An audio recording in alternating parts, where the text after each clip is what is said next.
আল্লাহ রাব্বুল আলামিন বলেন ইন্নাল্লাহা ইউসমিউ মান ইয়াশা। আল্লাহ রাব্বুল আলামিন যাকে ইচ্ছা করে, কবরের মধ্যে মানুষ সুখী কিনা দুঃখে আছে আমার আল্লাহ দেখার ক্ষমতা দান করে। আজকে যদি আমি সভাপতি সাহেবকে নিয়ে যদি গুরুস্থানের মধ্যে যাই, মাওলানা আবু বকর সিদ্দিক আশিকি সাহেবকে নিয়ে যদি আমি গুরুস্থানে যাই, আমাদের ওসি মহোদয়কে নিয়ে যদি গুরুস্থানে যাই, দেখবেন গুরুস্থানে যাওয়ার পরে কোনো সারা শব্দ নাই। শত শত মানুষ কবরের মধ্যে পড়ে আছে। আমার বাবা পড়ে আছে, আমার মা পড়ে আছে, আমার দাদা পড়ে আছে, আমার দাদি পড়ে আছে, আমার আব্বা পড়ে আছে, আমার নানা পড়ে আছে, আমার নানি পড়ে আছে। আমি যদি ওসি মহোদয়কে সাথে নিয়ে আর আপনাদের সবাইকে নিয়ে যদি শিবপাশার গুরুস্থানে যাই, দেখবেন কোনো সারা শব্দ নাই। এমন ভাবে কবরের মধ্যে মানুষগুলা পড়ে আছে। আমি সেদিন পেলাম কবরে দেওয়ার পরে 3 দিন পরে নাকটা পচে যায়, 6 দিন পরে হাতের নখগুলা উঠে যায়, 9 দিন পরে মাথার চুলগুলো খসে পড়ে যায়, একের পর এক অল বডি থেকে গোশতগুলা ধীরে ধীরে খুলে পড়ে যায়। 60 বছর পরে কবরের ভিতরে হাড্ডিও থাকবে না। অথচ শত শত জনম ধরে আমার দেশের মানুষ অন্ধকার কবরে কিভাবে পড়ে আছে, সুখে আছে কিনা দুঃখে আছে আমি জানি না গো আল্লাহ, আমি জানি না, তুমি জানো। আমরা যদি গুরুস্থানের মধ্যে যাই, কবরবাসী কেমনে কান্দে জানেননি? কবরবাসী আল্লাহরে কয়, ও আল্লাহ, আগে যদি জানতাম নামাজ না পড়া কবরে আসলে এত কষ্ট হবে, জিন্দেগি তো আমরা নামাজ ছাড়তাম না। আবার তুমি দুনিয়ার মধ্যে পাঠাও, আমরা যায় নামাজ পড়বো। আল্লাহ বলবেন না না, সুম্মা ইলাইহি তুরজাউন, আর যাওয়ার কোনো সুযোগ নাই। এই জন্য যুবক, মরার আগে যা করার করা লাগবে, শক্তিটা থাকতে যা করার করা লাগবে। মুরব্বী আব্বার জিজ্ঞাসা করেন, আগের মতো রুকু দিতে পারিনি, কয় হুজুর মনে চায় কিন্তু কম্মরটা দেয় না। আগের মতো দূরতে মনে চায়নি, কয় হ্যাঁ দূরতে মনে চায় কিন্তু জানে কোলাই না। আজকে মুরব্বী লড়তে পারে না, একদিন আমিও মুরব্বী হয়ে যাচ্ছি, কিন্তু আমিও লড়তে পারবো না। আপনার গায়ে শক্তি আছে দিকে বাহাদুরি করেন না। বাহাদুরি করেন কেন? মুরব্বী এখন 80 বছর হয়েছে, আপনার 20 বছর, এই জন্য আপনার কাছে বাহাদুর মনে হয়। একটাবার দৌলত দিয়া ফেরিঘাটে তাকায় দেখেন, বাসটা শুধুমাত্র ফেরিতে উঠবে, মাত্র 3টা সেকেন্ডে সবগুলা মানুষ লিয়া নিচে চলে গেছে, 90 ফুট নিচে চলে গেছে। ছোট বাচ্চা সারা পৃথিবীর বিবেককে কান্দাইছে। মা ছিল সন্তানকে নিয়া বাসের ভিতর দিকে সন্তানটারে বাহিরে সাইরা দিয়া, মা দুঃখিনী বাস নিয়ে নিচে চলে গেছে। সন্তানটা পানির থেকে ভেসে উঠছে, লাফাইতে লাফাইতে আইসা কিনারে বিড়া কয়, আমার আম্মা কই?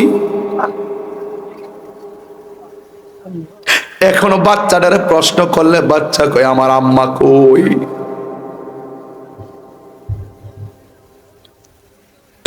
আমার আম্মা কই? পৃথিবীর মধ্যে মা ওই, পৃথিবীর মধ্যে মা তুলনা কেবল মা ওই।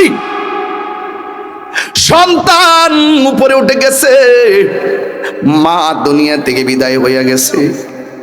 এক মামা তার বাগ্নির ব্যাগ হাতের মধ্যে লইয়া কই, আমার বাগ্নি বাসের ভিতরে থাইকা পানিতে শ্বাস ফালাইছে কেমনে?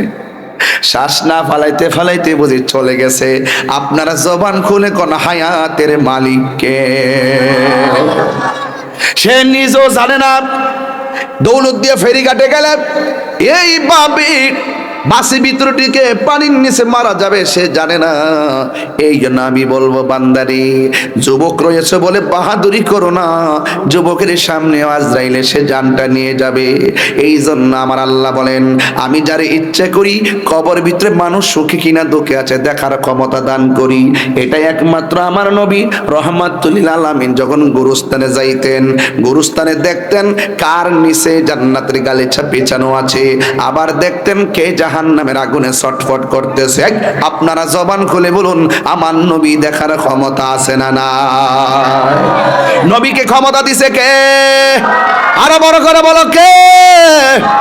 এই জন্য আমার নবী, আপনার নবী রহমাতুল লিল আলামিন বলেন, আমি যখন মেরাজের মধ্যে গেলাম, আল্লাহ মানে অনেক আযাব দেখাইছি, আল্লাহ মানে অনেকগুলা কষ্ট দেখাইছে, কিন্তু আমি দেখলাম সব চাইতে বেশি কষ্ট হলো কবরের আযাব। এই কবর যার ভালো হবে, হাসরের ময়দান তার ভালো হয়ে যাবে। এই কবরে যে ধরা খেয়ে যাবে, হাসরের ময়দানে সে ধরা হয়ে যাবে। কারণ কবরটা হলো আখিরাতের প্রথম মঞ্জিল। কথা বলেন ঠিক কিনা বলেন? আল্লাহ রাব্বুল আলামিন কোরআনে বলেন, মিনহা খালাকনাকুম ওয়া ফিহা নুঈদুকুম ওয়া মিনহা নুখরিজুকুম তারাতান উখরা।